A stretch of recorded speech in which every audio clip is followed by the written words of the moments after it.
안녕하세요. 캐나다 헤이즐입니다. 제가 처음 영상을 올린 지 거의 한 달이 다 되었는데 제가 조금 제 개인 영상, 필라테스에 관한 영상을 늦게 올렸는데요. 그 이유 중 하나가 제가 잠시 밴프에 놀러 갔다 와서 조금 늦어졌습니다. 일단은 제가 그동안에 이제 DM 메시지가 쌓인 거를 취합을 하다 보니까 제일 많은 질문들 일단은 말씀드리도록 할게요. 자, 먼저 캐나다까지 어떻게 오게 되었느냐, 이거는 제 첫 영상이 있습니다. 그거를 참고하시면 되고요. 그것보다 두 번째, 세 번째, 그게 더 중요할 것 같아요. 지금 보는 영상을 보시는 분들은. 자, 두 번째 같은 경우에는 이제 페이에 대한 이제 이야기거든요. 이제 페이는 이제 한국도 경력차별로도 다르고 당연히 캐나다도 그렇습니다. 하지만은 제일 중요한 것 같은 경우는 조금 세금의 문제가 조금 있는 것 같아요.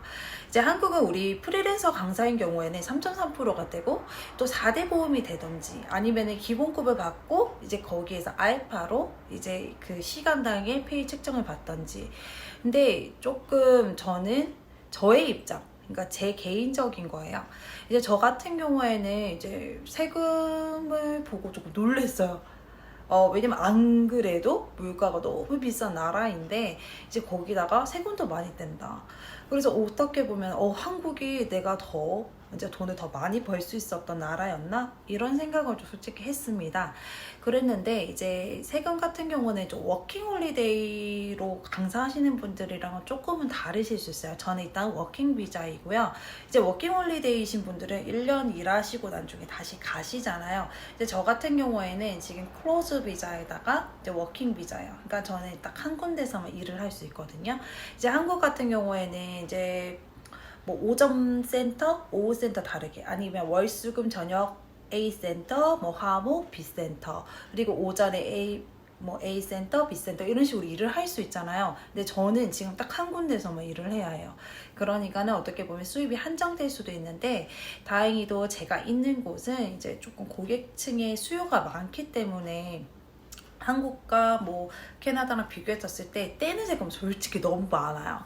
그랬는데 이제 한국보다는 조금 덜 벌긴 하지만 저는 만족하고 살고는 있어요. 근데 이제 여러분께서 알아둬야 할 게, 내가 처음에 받는 이게 시간당 이 페이가 이 정도다 해서 계산을 하시면 안 되고요. 그 각 나라의 세금을 조금 알아보시면 진짜 좋을 것 같아요.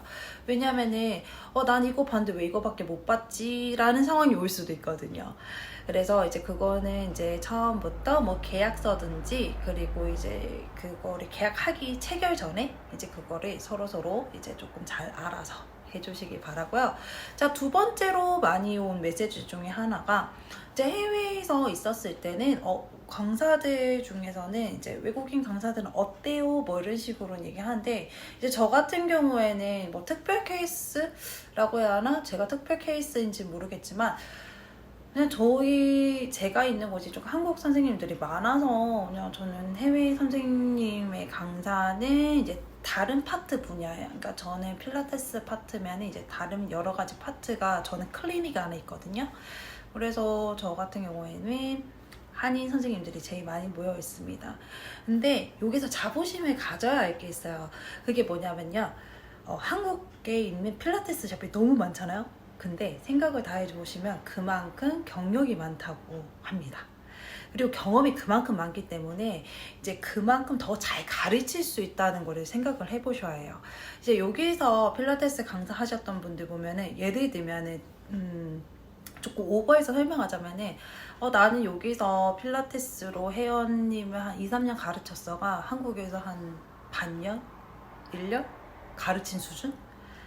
그러니까 수준의 얘기보다는 그만큼 많이 만났다는 얘기를 하고 싶거든요. 그래서 이제 저희 샵 원장님께서 저한테 이야기를 했었어요. 이제 한국인들이 선호하는 이유 중에 하나가 다양한 경험이라는 거예요. 그러니까 이 케이스 저 케이스. 그러니까 공부를 아무리 열심히 해도 적용을 못하면 소용이 없겠죠. 그래서 저 같은 경우에는 하루에 10타임에서 15타임까지도 해본 적 있거든요. 24시간이 돌아가는데 15시간 동안 티칭을 한다고 생각을 해보세요. 자, 그러면은 얼마나 1년이면은 여기 캐나다가 어떻게 보면은 워라밸을 중시하는 나라인데 1년을 일한 사람보다는 2, 3년 제가 어떻게 보면 더 많은 경험이 있을 거고, 그리고 더 많은 노하우가 있을 거고 이제 그런 것 쪽으로 생각하면 너무 긍정적이라고 저는 봅니다. 그래서 이제 그때 원장님께서 저희 샵 원장님께서 말씀하신 거 듣고 아 그래서 선호하시구나 라는 생각이 들었고요. 그래서 이제 조금 캐나다에 있는 강사 선생님과 한국에 있는 강사 선생님들의 차이점이라는 거는 보면은 제가 볼 때는 한국 강사님들이 더 공부를 더 열심히 하는 경향이 있어요. 이제 뭐 아나토미 또 한국 강사님들은 필라테스를 더 잘하기 위해서 물리치료과로 다시 진학을 한다든지 그리고 세미나가 너무 많잖아요. 근데 여기는 세미나가 그렇게 다양하지가 않아요. 저 역시 캐나다에 온 이후로 세미나에 참여한 적이 없고요. 저 혼자 그냥 외국 서적 그리고 또는 그냥 원래 알던 제가 이제 무용 전공했고 그 다음에 이제 체육교육대학원 나왔었을 때 서적들을 보면서 다시 저만의 길로 이제 되짚어서 이제 이런 식으로 내가 가르쳐야 하는 방향 그리고 또 모르면 다시 해부학책 찾아보는 그런 느낌으로 지금 저는 공부를 하고 있어요. 그래서 조금 점점 부족해지는 거 아닌가라는 걱정도 들고 있어서 저는 차후에는 제가 또 석사까지 졸업은 했지만 다시 대학교를 다시 캐나다에서 진학하고 싶은 마음도 있고요. 그래서 저는 선생님들께서 저는 뭐 외국 가면 힘들지 않을까요? 이러신 분들 있잖아요. 정말 다양한 경험을 선생님들이 더 많이 했을 겁니다.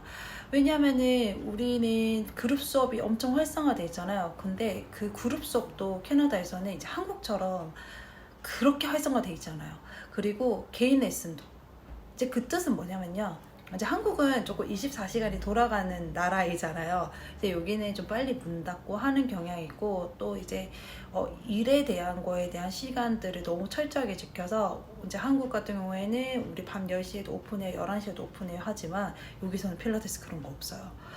그리고 다른 가게도 더 마찬가지고요. 이제 그렇게 생각해보면은 오히려 자기 발전할 수 있는 시간 플러스 그리고 한국에서 벌써 쌓아온 경험을 표출할 수 있는 나라 그렇게 생각을 저는 하고 있고요. 저 역시 지금 영어 공부를 하고 있고 오늘도 이제 외국인 회원분들 레슨을 했거든요. 조금 긍정적으로 더 얘기를 하자면은 제가 이제 그 영어를 필라테스를 했었을 때 지난번에 얘기했듯이 그렇게 잘 못한다고 얘기를 했어요.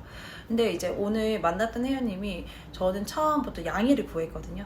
나는 이제 영어를 그렇게 잘 못하니까 이제 거기에 대해서 넌 이해를 해줘 하면서 제가 최선을 다했더니 그 외국인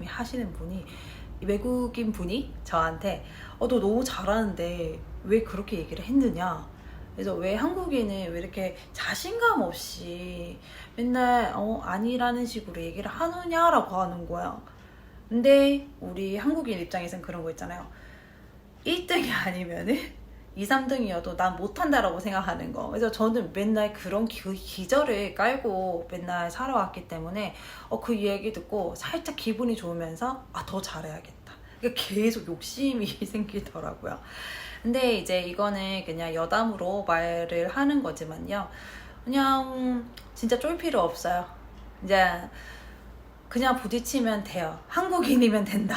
이렇게 이야기하면 될까요? 그냥 우리 선생님들께서 그냥 한국에서 왔던 그 커리어 정도면 영어만 조금 입히면 그냥 알아서 이제 창의적으로 그리고 더 가지를 쳐서 더 잘 될 수 있다고 저는 봅니다. 자, 그리고 세 번째로 이제 저한테 인스타 DM으로 많이 왔던 분들 같은 경우에는 이제 진상 회원님 없으세요? 라고 하는데 저는 1년 동안 한 번도 못 만났어요. 그러니까 스트레스 받은 회원님이 없어요. 뭐 스트레스 받는다는 기준이 무엇일까요? 나랑 안 맞는 사람? 아니면은 그냥 계속 요구를 하는 사람? 그것만은 그거 각각 다르겠지만 저 같은 경우에는 한 명도 없었어요. 이게 또 제가 한국에서도 솔직히 이야기하면은 이제 웬만하면은 진상 회원님이라고 표현하죠. 그런 회원님도 제가 조율을 좀 잘한 편이에요. 왜냐면은 제가 조금 성격이 좀 잘 맞추게 돼요. 근데 저는 개인적으로 다혈질인 사람인데 이제 좀 이래선 그런가 봐요. 근데 그러한 분들을 배웠었을 때 여기는 그러신 분 없어요. 그리고 확실한 건 뭐냐면은 여기 분들 같은 경우에는 정말 다양한 나라, 다양한 문화가 모이다 보니까 서로서로 거기에 대해서 리스펙을 해주시고요. 그리고 이제 그거에 대한 컴플레인, 그러니까 정말 작은 사소한 컴플레인 솔직히 없는 것 같아요. 그런 거는 좀 저는 한국이랑 좀 다르다고 느꼈고요. 그렇다고 한국 분들이 뭐 유난스럽다 이건 아니에요. 왜냐면은 한국 같은 경우에는 우리는 서비스가 발달되어 있던 나라잖아요. 근데 제가 여기 왔었을 때 뭐 음식점에 가도 내 돈을 냈는데 왜 이런 기분이 들지? 기분이 나쁜 적이 정말 많아요. 근데 모든 사람들은 이게 당연하다고 하고 사니까 제가 어떻게 보면 유별난 사람인 거예요. 근데 거꾸로 서비스를 많이 받다가 여기 와서 왜 서비스를 안 해줘 하면 이상한 사람이 되는 것처럼 똑같은 거죠. 그렇기 때문에 정말로 여기는 이제 그렇게 무례한 고객님들은 저는 만나본 적이 없는 것 같아요. 그리고 만약에 만나더라도 이제 대처가 가능한 것 같아요. 그러니까 조금 한국은 이제 너무 많다 보니까 여기는 저랬는데 A 센터에서 이랬는데 너희는 왜 이렇게 뭐 인터넷에 올리겠다. 여기 좀 그런 거 진짜 없는 것 같아요. 그리고 그렇다고 해서 선생님이 뭐 일부러 루드하게 대할 필요는 없겠죠. 자, 그리고 마지막 질문이었는데요. 이제 그 한국에서 보는 필라테스, 외국에서 필라테스를 보는 관점에 대한 건데요. 조금 여기에 대해서 조금 짚어봐야 할 것 같아요. 왜냐면은 이제 한국 같은 경우에는 우리가 어떻게 보면 더 필라테스 수요가 많고 그리고 너무 샵이 너무 많잖아요. 그렇기 때문에 이제 리앱 쪽 우리 재활적인 측면도 많고 다이어트 측면도 많고 그리고 또 한국은 또 연예인들이 필라테스 하면 또 갑자기 붐이 일어나고 좀 한국은 조금 유행에 민감한 부분인데요. 캐나다는 좀 그런 거 없는 것 같아요. 이제 외국에서는 그냥 꾸준한 그냥 계속 쭉 가는 느낌이라고 해야 할까나? 하지만은 그렇다고 붐이 빵 해서 폭탄이 이제 터트려진다 이런 느낌은 아니지만은 꾸준한 느낌의 재활적인 측면이 조금 더 강하다고 봅니다. 그래서 이제 일반 필라테스 개인샵이 생각보다 많지 않아요. 예를 들면 캐나다에 있는 필라테스 샵에 검색해 보면은 개인샵이 한정되어 있을 정도로 제가 이제 한국에 있을 때만 해도요. 제가 사는 딱 그 아파트 주변만 해도 7, 8군데거든요. 근데 어떻게 보면은 캐나다에서는 그 7, 8군데가 제가 사는 동이 아니라 그 구 같은 느낌이라고 해야 할까요? 이제 그 정도의 개념이기 때문에 조금은 한국이랑 달라요. 그래서 이제 필라테스를 바라보는 시선이 조금 리앱 쪽이 조금 더 강해요. 왜냐면 클리닉에 조금 많이 있거든요. 이제 한국 같은 경우에는 점차 클리닉에 필라테스가 많이 이제 들어오긴 하지만은 또 역량이 많으신 분들이 있잖아요. 예를 들면은 이제 그 스포츠 의학 전공하셨고 물리치료 뭐 무용학과 출신들이 이제 원장님으로 있는 샵들이 유난히 많으니까는 그거에 대한 우리는 클리닉에서 열어요 해도 뭐 경쟁력이 솔직히 다 비등비등한데 이제 캐나다에서는 조금 이제 클리닉적인 측면이 조금 더 강한 느낌? 그래서 이제 개인 필라테스 샵 같은 경우에는 이제 조금 더 이제 공부를 더 많이 하고 뭐 하고 홍보도 더 많이 해야 하는 느낌이라는 생각이 들어요. 저는 개인적으로. 그래서 이제 제가 이야기하는 이것들은 제 경험에 이제 바탕을 깔아놓은 거기 때문에 100% 정답은 아니지만 또 선생님들께서 이제 들어가시는 샵이 이제 샵마다 이제 성질이 조금 다르시잖아요. 이제 그런 거를 이제 본인에 맞게 체크를 해보시면은 조금 더 편안한 이제 해외 필라테스 강사가 되지 않을까 저는 생각이 들고요. 또 궁금하신 거 솔직히 이제 유튜브라는 영상을 통해서 제가 전체적으로 강하게 이야기를 못하는 면도 있고요. 또 집요하게 이야기할 수 있는 것도 제가 이제 중간적인 측면으로 이야기를 하다 보니까 조심스러운 게 있는데요. 이제 또 다른 질문들 있으면은 제가 차후에 또 올려보도록 하고 또 제가 이제 외국인들 레슨하는 현장이라든지 그리고 여기 현지에서 제가 가르치고 있는 것도 이제 앞으로 차츰 올릴 계획이에요. 그래서 궁금한 거 있으면은 보내주시고요. 구독과 좋아요는 사랑입니다. 안녕.